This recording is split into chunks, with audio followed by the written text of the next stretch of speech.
Once a beggar girl, now a crippled empress, Chloe is a prisoner of the man she once saved.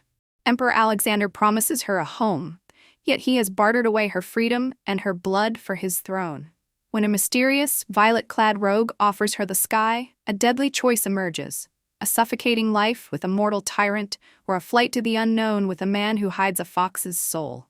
As the scent of the poisoned Moonveil Nectar wine rises, only one question remains. In a palace built on betrayal, who will survive the final cup? Chloe Shen was a lonely empress. Her greatest passion was brewing wine. Most of her days were spent in her wheelchair, gliding down the long palace corridors, through the breezy bamboo grove of the rear courtyard, and into the small winery that was hers alone. Her only companions in this solitude were the mottled shadows of the bamboo outside her window, the high, bright moon, and the many fine wines she had personally brewed, which lined the walls of her winery. When news that consort Rosaline was expecting a royal heir spread throughout the palace, Chloe Shen was still in her winery, brewing. Adrian Pai stood beside her, hesitating before he spoke. "Aren't you sad?" Chloe Shen turned her wheelchair to face the window. Her voice was flat. "I'm not sad. I just get through one day at a time. What do the affairs of others have to do with me?" Adrian Pai was the seventh son in his family, so Chloe Shen had always called him Seven. The story of how they met was like something straight out of a folk legend. One was an empress in name only, living her quiet life deep within the palace. The other was an elusive wanderer who could scale walls and leap across rooftops. Their first meeting took place before a large vat in an underground cellar. Inside that vat was Chloe Shen's signature masterpiece, Moonveil Nectar. She had gone down to the cellar on the day it was ready, only to find that someone had beaten her to it. The massive vat was completely empty, save for a man lying inside. He was dressed in magnificent purple robes and had handsome features, but in his sleep he let out a soft, wine-scented burp, the very picture of a drunken lout. Chloe Shen was utterly stunned. Some wine thief had appeared out of nowhere, drained an entire vat of her Moonveil Nectar, and was now passed out cold inside it. Later, Adrian Pai asked Chloe Shen why she hadn't turned him in. Tapping a finger on her wheelchair, Chloe Shen replied, "Life in the palace is already so dull. It's not every day a stranger drops in. And even if you were a thief, you have exquisite taste. Why would I turn you in?" Then, she turned the question back on him. "And you? Why didn't you run away after you drank all my wine?" A slight smile played on Adrian Pai's lips. "My bones had turned to jelly. I couldn't even think of escaping. I wouldn't have traded that feeling for a place among the gods." After he spoke, they looked at each other and smiled. The fragrance of wine filled the air, and some things were understood without a word. There are certain people in the world who, no matter when they meet, are destined to become kindred spirits. A kindred spirit found through wine, a fellow traveler in this mortal world. For a while, Adrian Pai would appear in the winery every few days to drink, play chess, and talk with Chloe Shen, all the while having no idea of her true identity. He simply assumed she was a palace maid in charge of the winery. Chloe Shen never corrected him. Instead, she told him her name was Cora. This continued until the day Alexander Wei appeared. Alexander Wei was the young emperor of the Eastern Empire. He came to the winery to visit Chloe Shen, bringing with him a bouquet of flowers. But not long after, consort Rosaline arrived with her entourage and, right in front of Chloe Shen, crushed the flowers underfoot. Hiding in the shadows, Adrian Pai could still remember consort Rosaline's face, so beautiful, yet twisted with venom. "Dear sister, aren't you allergic to pollen? The emperor is so thoughtless. Allow me to take care of these for you." Perhaps hearing what had happened, Alexander Wei returned that evening. Seeing the crushed petals on the ground, his eyes filled with apology. But when he looked up at Chloe Shen, his expression was one of utter helplessness. Chloe Shen, however, was already used to it. She sat in her wheelchair and met his gaze calmly. Alex. It was what she always called him in private. No matter how many years passed, no matter what had happened between them, in her heart, he would always be her Alex. She said, "Don't do these foolish things anymore. Every time you bring something, someone else destroys it. Aren't you tired of it? I don't lack flowers, or jewelry, or fine silks. I lack nothing. The one thing I do lack is the one thing you are unwilling to give. The bamboo cast shifting shadows across the courtyard. The wind whistled beneath the moon. For a moment, the small winery fell silent.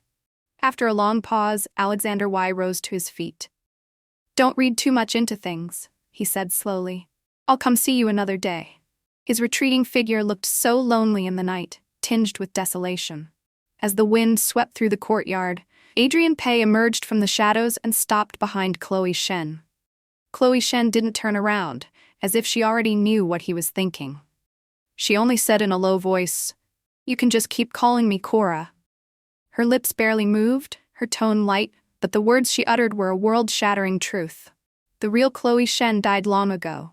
I'm just borrowing her name, a convenient cover for who I really am.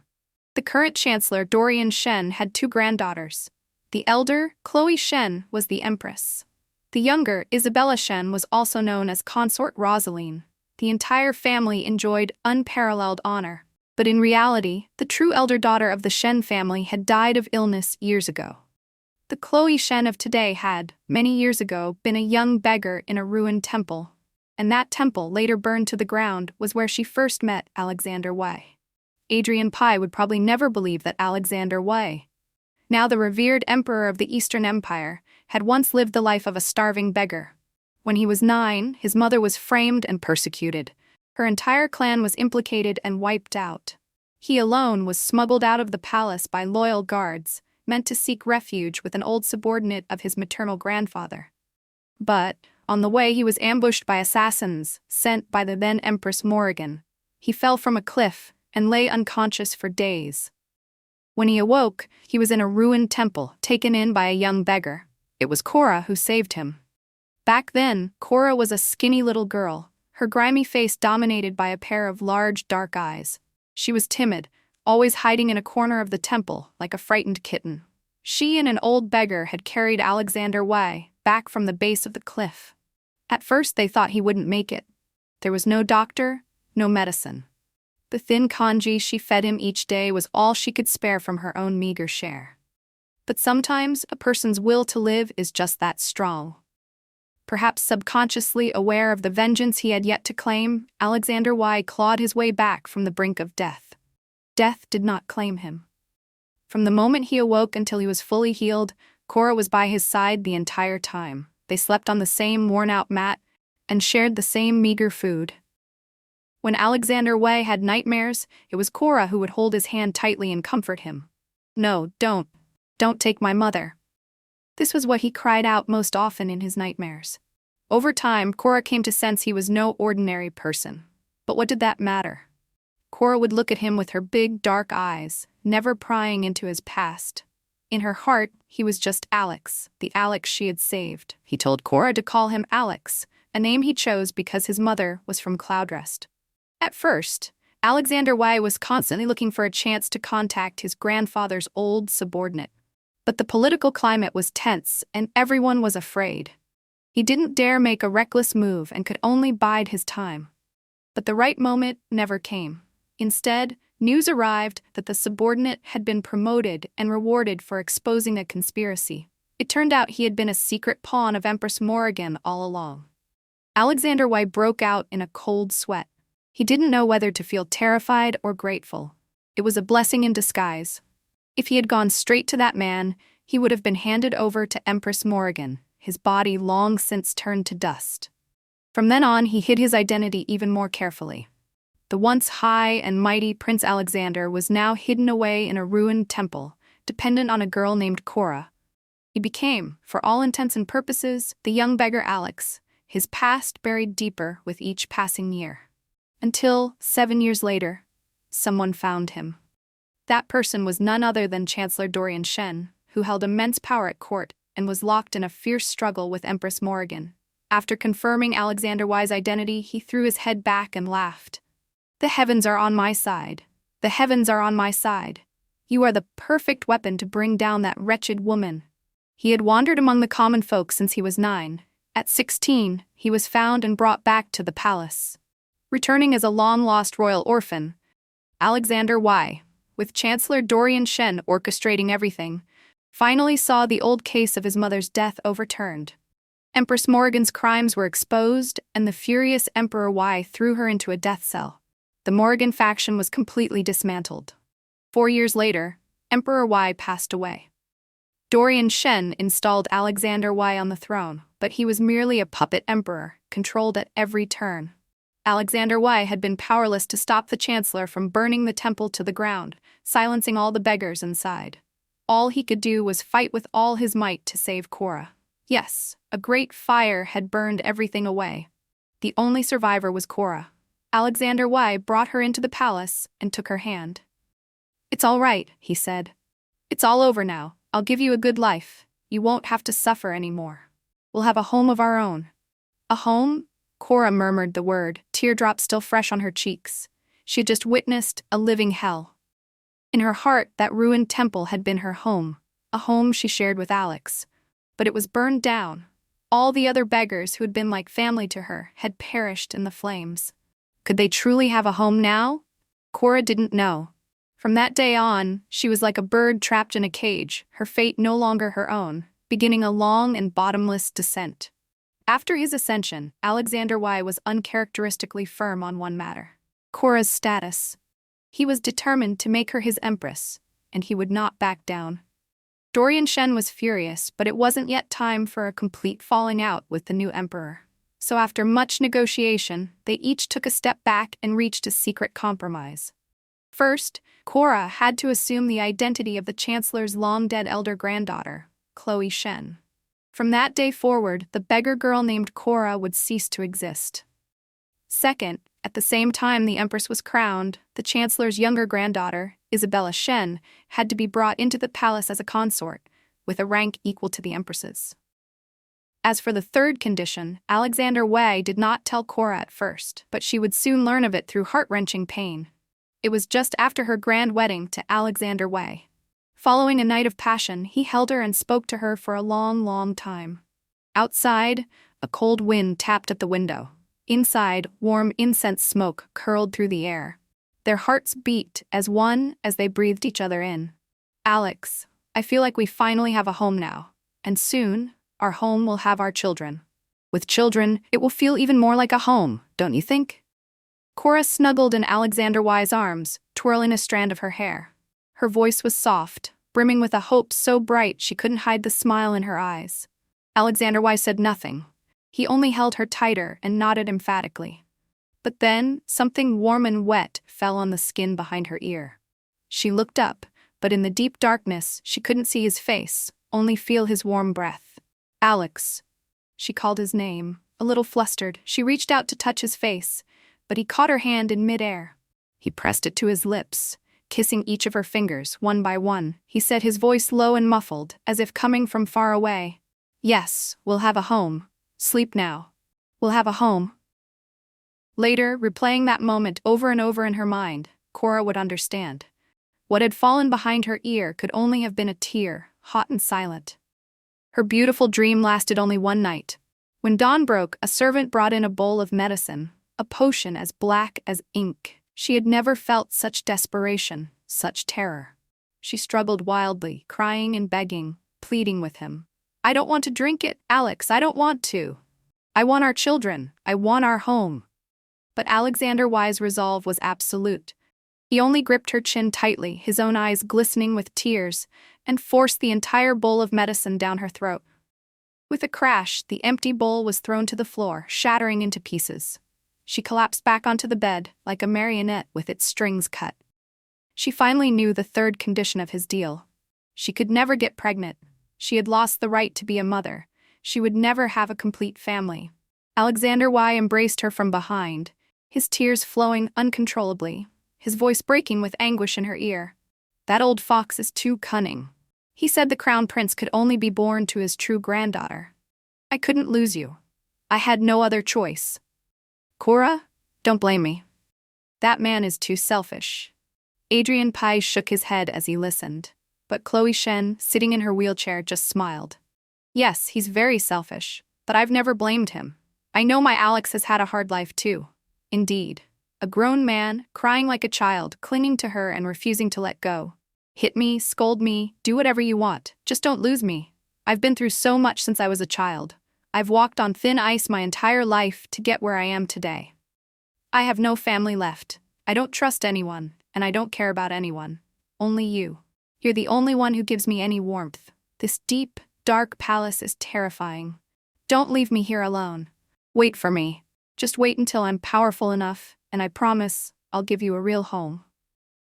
The moonlight flickered as a breeze swept through the courtyard. Listening to Chloe Shen's memories, Adrien Pei sighed. But then, as if remembering something, he stared at her legs with a strange expression. Don't tell me. He was the one who broke your legs to stop you from running away? Chloe Shen's face was pale, her hair flying in the wind. She shook her head and gripped the arms of her wheelchair, her voice soft. No, I did this to myself. I tried to escape later on, but I didn't make it. The price I paid was my legs. In the 29th year of the Feng Day era, at the royal hunting grounds, Cora decided to escape. She couldn't bear it any longer. The imperial palace was a great iron cage, suffocating her. She felt trapped, a target at every turn. Her nominal sister, consort Rosaline, wished for her death every single day. Cora often woke from nightmares and hadn't had a single peaceful night's sleep. Meanwhile, the Alex she had once depended on seemed to be drifting further and further away. He was no longer the little beggar from the ruined temple. He was Alexander Wei, the Emperor of the Eastern Empire. He had too much to do. He had to secretly build his power, strengthen his position, and bring down Chancellor Dorian Shen. He needed to be free from the shackles of others and become a true sovereign. But none of this was what Cora wanted. She missed the ruined temple, where she had spent 7 years with Alex. But Alex had become Emperor Wei. He sent her gold, silver, fine silks, and satins, but he had no idea what she truly desired. He insisted on keeping her tied to his side, completely disregarding her feelings. Freedom. All Cora wanted was freedom. She missed the unrestrained wind beyond the palace walls. She had to escape. Finally, during the hunt in the 29th year of the Feng Day era, she found her chance. In the middle of the night, she crept out of her tent and mounted a horse she had secretly prepared. But fate played a cruel trick. The horse was wild. Not only did it fail to carry her to freedom, but it bolted in a frenzy, startling everyone in the camp. The most terrifying part was that consort Rosaline found her first. She ordered her guards to surround Cora. With a vicious smile, she decided to take advantage of the situation. Before Alexander Wei could arrive, she declared Cora an assassin and ordered her to be shot on the spot. Startled, Cora fell from the horse, breaking both her legs. But the fall saved her life, allowing her to dodge the fatal arrow. Her memory of what happened next was a blur. The world became a bloody mess. Someone picked her up. In her daze, she could only hear Alexander Wei's desperate hoarse cries. Move! Everyone, get out of my way! The Imperial Physician! Where is the Imperial Physician? Her arms slipped around his neck as she felt herself sinking into an ocean of pain. Every part of her body ached, her clothes were soaked through, and for a moment, she couldn't tell if it was with her blood or his tears. Back at the palace, Alexander Wei summoned the best physicians and spared no expense on medicine. During her recovery, consort Rosaline's behavior was completely out of character. Perhaps out of guilt, she came to visit Cora every day. But Cora's legs never fully healed. They would get better, then worse, over and over again. After a lengthy investigation, the source of the problem was finally found. It was the fragrant sachet consort Rosaline wore every day. It contained a rare incense from the southern borderlands that had a calming effect. But when exposed to open wounds, the scent became a deadly poison, causing the injuries to fester and preventing them from ever healing. Such a vicious ploy. Cora couldn't even bear to think about it. The realization shattered her. She finally understood why consort Rosaline had been acting so strangely, visiting her every day. It wasn't kindness. She had been poisoning her, day by day. But by the time they discovered the truth, it was too late. Her legs were ruined beyond repair. She cried in Alexander Wei's arms until she nearly fainted, calling his name over and over. Alex. Alex. But the only thing Alexander Wei could do was hold her tighter, just as he always had. No matter what Rosaline did to her, he was powerless. He could only swallow his hatred and tears, telling her through gritted teeth and choked sobs, "Wait for me. Just wait for me a little longer. When I'm stronger, I won't let anyone hurt you again."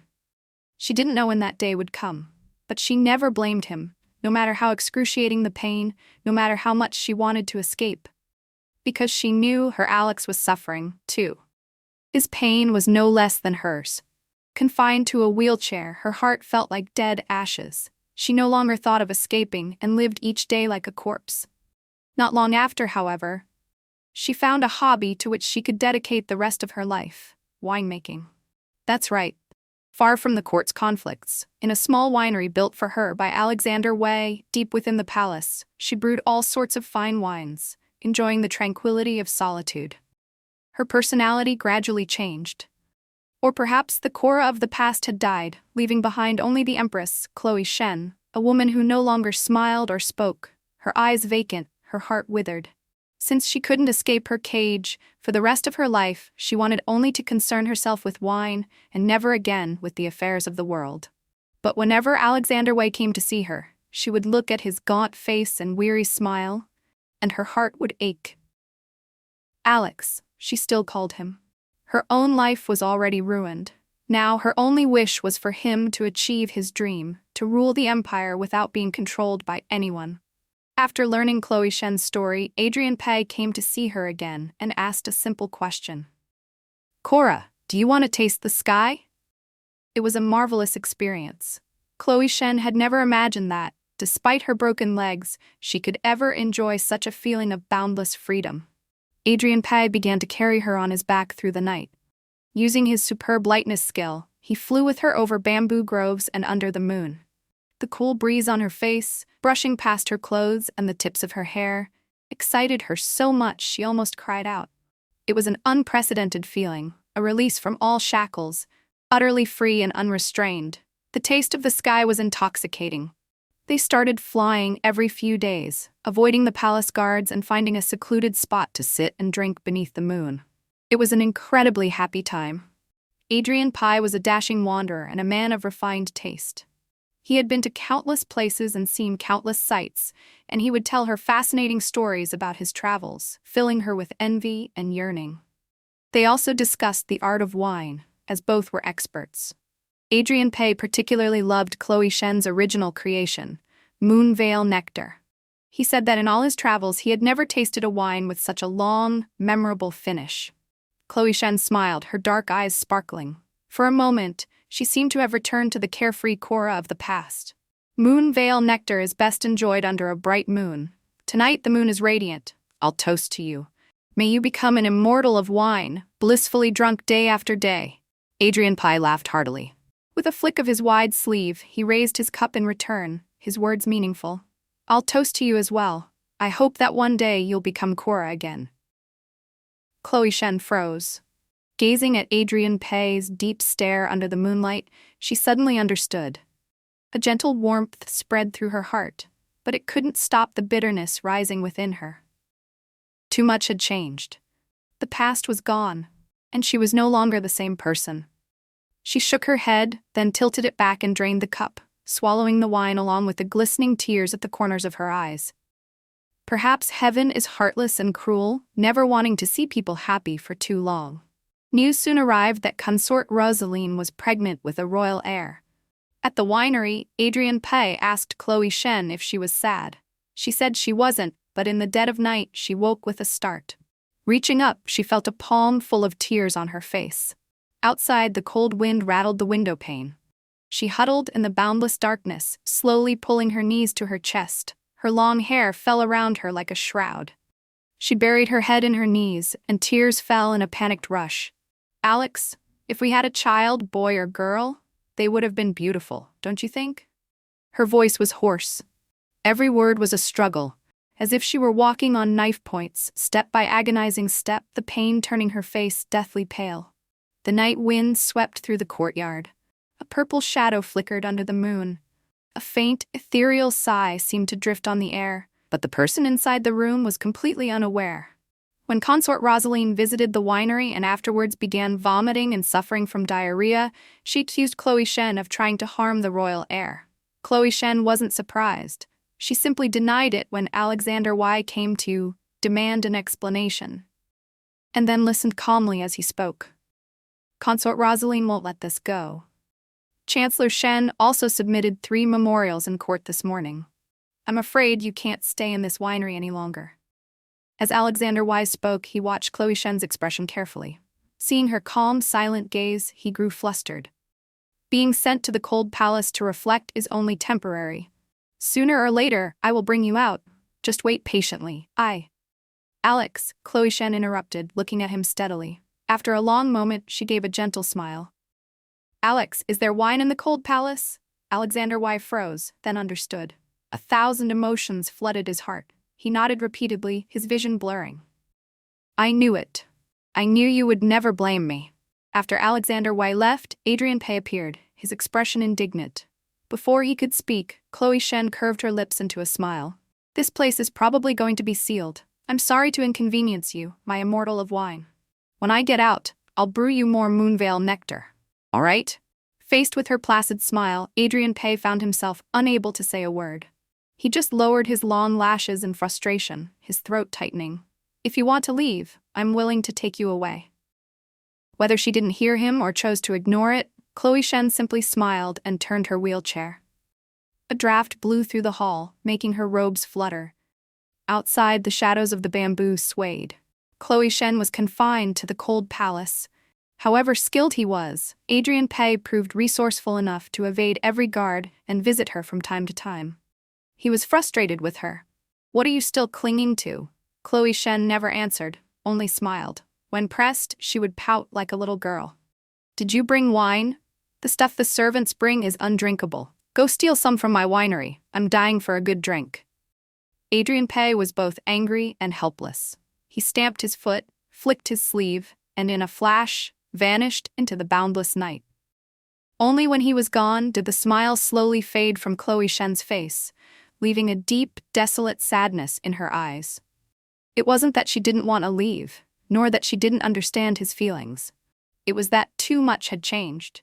She didn't have the strength to love again. The heart beating in her chest had already withered. The Cora of the past could never return. For the rest of her life, she could only be Chloe Shen.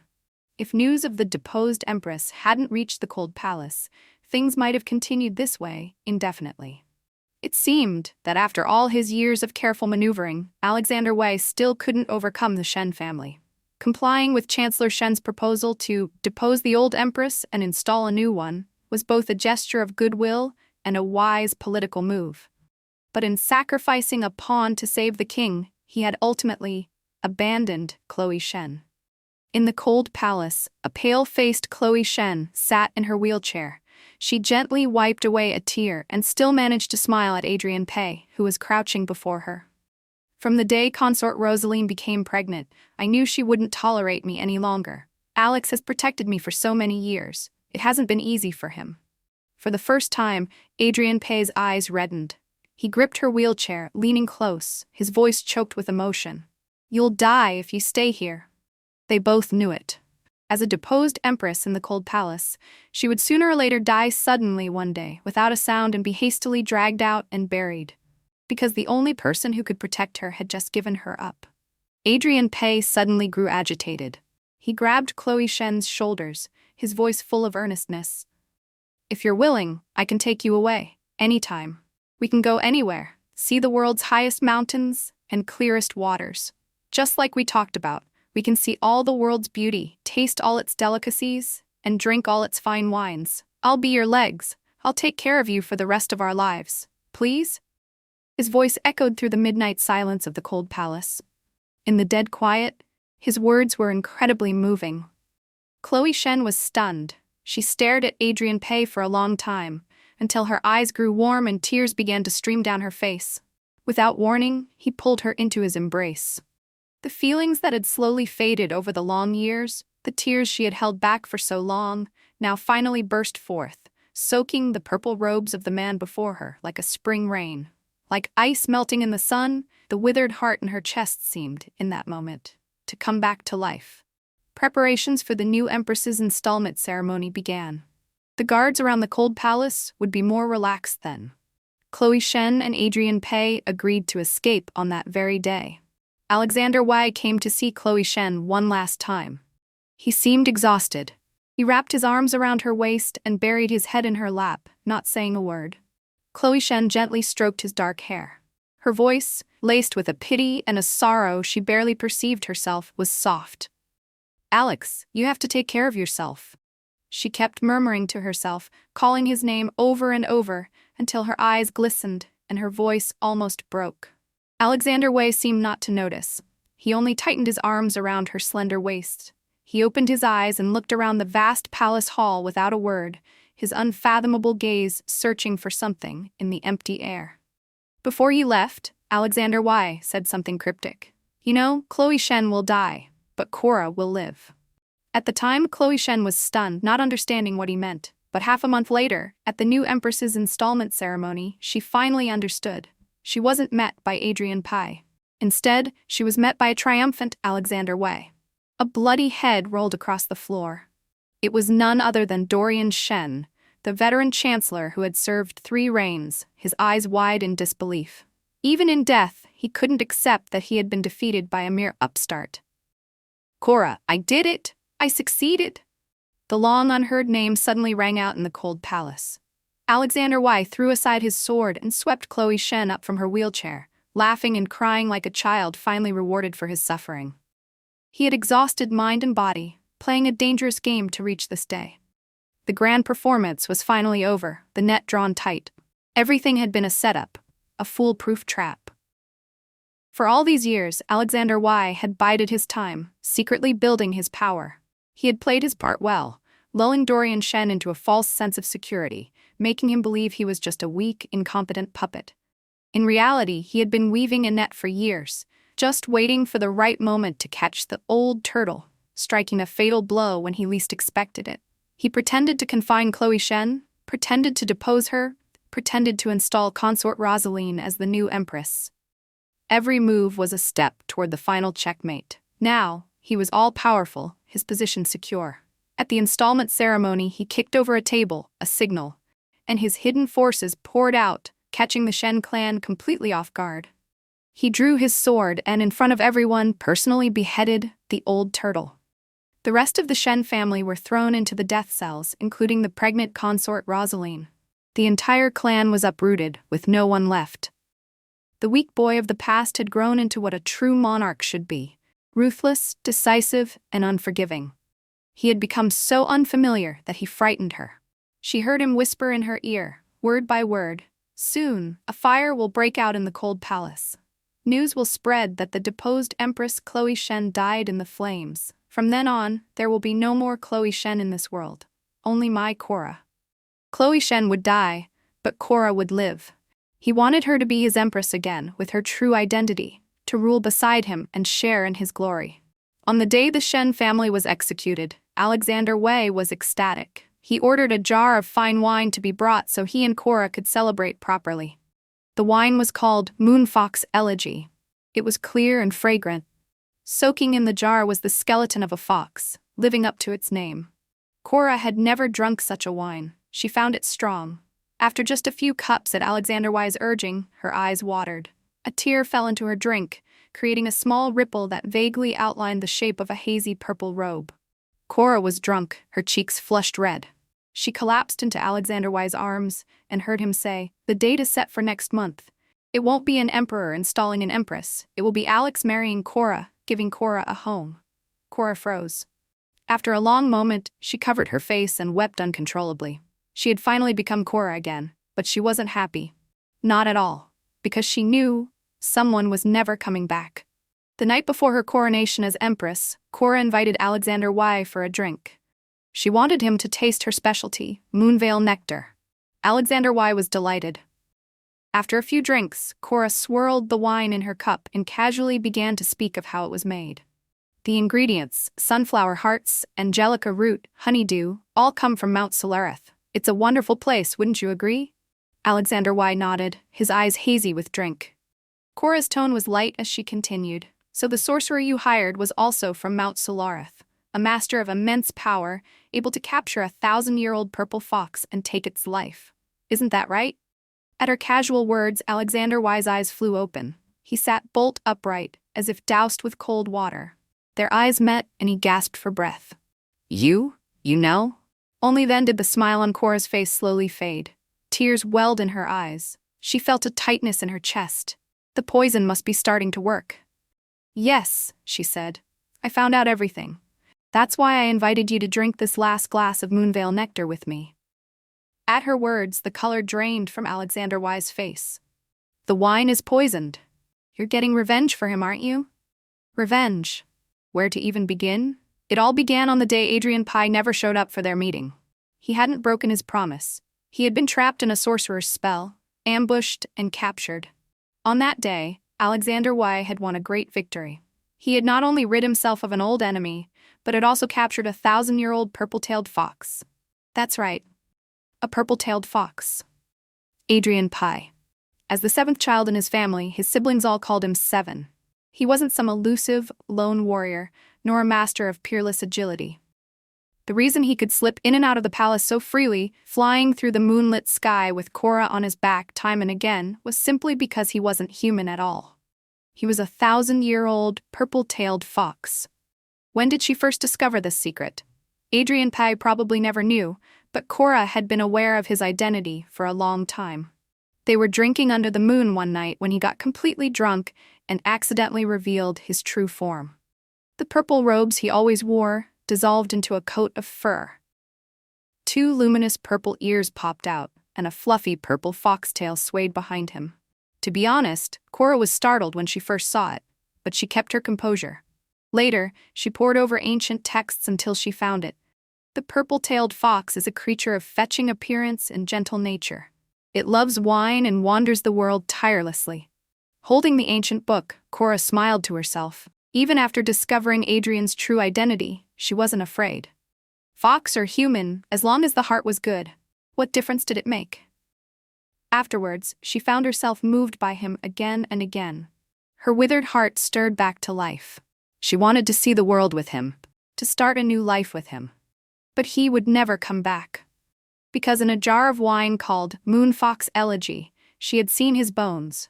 A faint purple light shimmered in the clear liquid. He had truly gotten drunk in it, just as he had joked when they first met, so drunk that his very bones had softened.